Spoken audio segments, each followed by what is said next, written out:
Hi viewers, welcome to our channel. ఏపీలో ఒక ఘోరం జరిగింది. పాఠాలు చెప్పాల్సిన లెక్చరరే కామాంధుడిగా మారి తన విద్యార్థిని అసభ్యంగా ప్రవర్తించి ఇప్పుడు తన పైన ఫోక్సో కేసు కింద నమోదయ్యేలా అతనే చేసుకోవడం చూస్తున్నాం.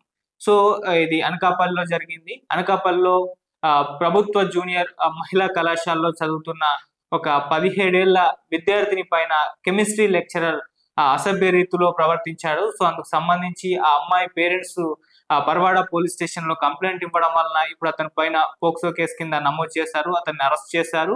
సో ఇప్పుడు కటకటాల వెనకాల అతను మగడం చూస్తున్నాం. సో ఈ ఇష్యూ అసలు ఏం జరిగిందా అని చూసుకుంటే ఆ ఈ ప్రభుత్వ జూనియర్ మహిళా కళాశాలలో చదువుతున్న ఒక 17 ఏళ్ల అమ్మాయి ఆ మధ్యాహ్నం 1 గంటన్నర తర్వాత లంచ్ చేసిన తర్వాత తన కెమిస్ట్రీ టీచర్ పిలిచాడని చెప్పేసి ఆ కెమిస్ట్రీ ల్యాబ్ కు వెళ్ళడం జరిగింది.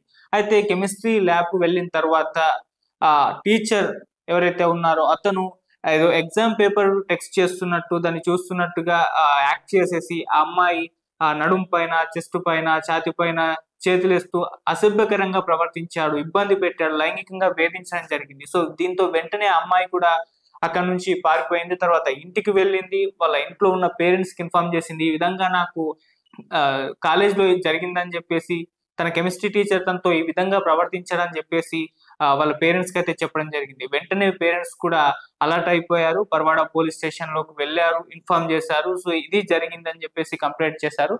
సో అక్కడ వెంటనే ఈ కేసుని ఒక మహిళా ఎస్ఐకి అప్పగించడం జరిగింది. ఆమె మొత్తం కంప్లీట్ గా ప్రాపర్ గా ప్రాథమిక సమాచారాన్ని సేకరించారని చెప్తున్నారు. సో ఇవన్నీ కూడా ప్రాథమిక నివేదికలు సేకరించిన తర్వాత అతని పైన ఫోక్సో కేసు కింద నమోదు చేసి అతన్ని అరెస్ట్ చేశారు.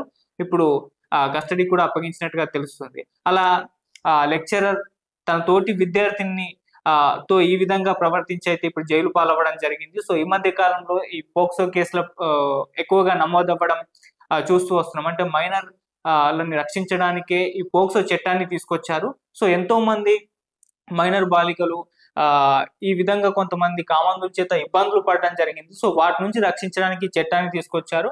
ఇప్పుడు అదే చట్టం కింద ఈ లెక్చరర్ ని అరెస్ట్ చేయడం జరిగింది. అంటే పాఠాలు చెప్పాల్సిన లెక్చరర్ కామాంధుడిగా మారిపోయాడంటూ కామెంట్స్, పోస్టులు కూడా పెడుతున్నారు. ఆ రకంగా అనకాపల్లిలో జరిగిన ఈ ఘటన ఇప్పుడు వెలుగులోకి వచ్చి సంచలనంగా మారిన చూస్తున్నాం.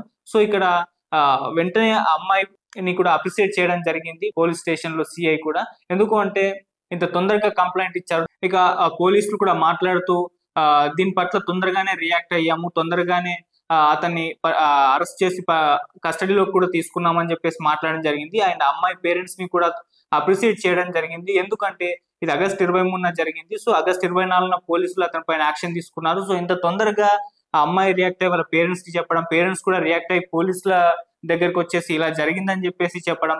సో వాళ్ళు కూడా క్విక్ గా రియాక్ట్ అయిపోయారు, దీన్ని జాప్యం చేయలేదు. అంటే కొంతమంది చాలా లేట్ గా చెప్తూ ఉంటారు, ఇటువంటి ఘటనలు చెప్పాలా లేదా, పరువు పోతుందేమో అన్న ముఖమాటం కూడా ఉంటుంది. సో అటువంటి భయాలన్నీ పెట్టుకోకుండా తనకు జరిగిన అన్యాయాన్ని బయట పెట్టేసి న్యాయం కోసం అయితే ఫైట్ చేయడం జరిగింది. ఆ రకంగా పోలీసులను సంప్రదించారు. సో అలా తొందరగా రియాక్ట్ అవ్వడంతో పోలీసులు కూడా చాకచక్యంగా వెంటనే దీన్ని తీసుకొని యాక్షన్ లోకి, రంగంలోకి దిగి అతన్ని అరెస్ట్ చేసి ఇప్పుడు కస్టడీ కూడా పంపించేశారు. అందుకోసం అని చెప్పేసి అక్కడ సిఐ అటు తల్లిదండ్రుల్ని, అమ్మాయిని కూడా అప్రిషియేట్ చేయడం జరిగింది. సో ఇటువంటి ఘటనలు జరిగినప్పుడు ధైర్యంగా ఉండాలని కూడా ఆయన చెప్పడం జరిగింది. సో అలా ఒక అవగాహన కల్పించాల్సిన లెక్చరరే తను అవగాహన రహితంగా వ్యవహరించి ఈ విధంగా ఇప్పుడు ఈ కేసులో ఇరుక్కోవడం జరిగింది. సో ఈ మధ్య కాలంలో ఇటువంటి ఘటనలు అమ్మాయిల పట్ల పెరిగిపోవడం కూడా మనం చూస్తున్నాం. సో ఇటువంటివి బేస్ చేసుకొని సినిమాలు కూడా వస్తున్నాయి. రీసెంట్ గా కోర్టు మూవీ కూడా వచ్చింది. కాకపోతే అది కాస్త విరుద్ధం. అంటే పోక్సో యాక్ట్ ఏ విధంగా దాన్ని దుర్వినియోగం చేస్తున్నారు అని చూపించడానికి ఆ సినిమా తీయడం జరిగింది. అయితే దీన్ని చాలా సార్లు సద్వినియోగం కూడా చేస్తున్నారు. అంటే మైనర్ బాలికలందరినీ కూడా వీటి నుంచి రక్షించడానికి ఈ చట్టాన్ని తీసుకొచ్చారు. అయితే ఈ చట్టం కొన్ని సార్లు దుర్వినియోగం అవుతుందని కూడా చాలా మంది చెప్తూ వస్తున్నారు. దాన్ని బేస్ చేసుకొని కోర్టు మూవీ కూడా తీశారు. కాకపోతే చాలా సార్లు ఏమవుతుందంటే మైనర్ బాలికలు ఈ విధంగా వీటికి గురవ్వడం వలన వాళ్ళు రక్షించడానికి చట్టం అవసరం అవుతుంది, ఇది దుర్వినియోగం అవుతుందని చెప్పేసి దీనిపైన ఫోకస్ చేయడం మాత్రం తప్పు అని చెప్పేసి కూడా చాలా మంది అనలిస్టులు మాట్లాడడం జరిగింది. సో ఆ రకంగా అనకాపల్లిలో జరిగిన ఈ ఘటన అయితే ఇప్పుడు అక్కడ లెక్చరర్ ని జైలుకు పంపించే ఒక పరిస్థితికి అయితే దారి చేయడం చూస్తున్నాం. అంటే ఇటువంటి విషయాలు చాలా జాగ్రత్తగా ఉండాలి. అయితే ఇప్పుడు మనం చూస్తున్నాం కాలేజీలలో, స్కూళ్ళలో కూడా వీటిపైన అవగాహన తీసుకొస్తున్నారు. సో చాలా మంది teachers, lecturers bad touch, good touch ఈ ఫోక్సో యాక్ట్ల మీద అందరికీ స్టూడెంట్స్ కి అవగాహన తీసుకొస్తున్నట్టుగా కూడా చెప్తున్నారు. సో ఆ అవగాహన ఇప్పుడు స్టూడెంట్స్ కూడా హెల్ప్ అవుతుంది. ఈ విధంగా లెక్చరర్స్ ప్రవర్తించిన, బయట ఎవరైనా ప్రవర్తించిన వాళ్ళు వెంటనే రియాక్ట్ అయ్యి వాళ్ళ పేరెంట్స్ కి కంప్లైంట్ చేయడం, వాళ్ళ పేరెంట్స్ పోలీసుల దగ్గరికి వెళ్ళడం ఇటువంటి చూస్తున్నాం. సో ఇది ఒక గుడ్ సైన్ అని చెప్పుకోవాలి.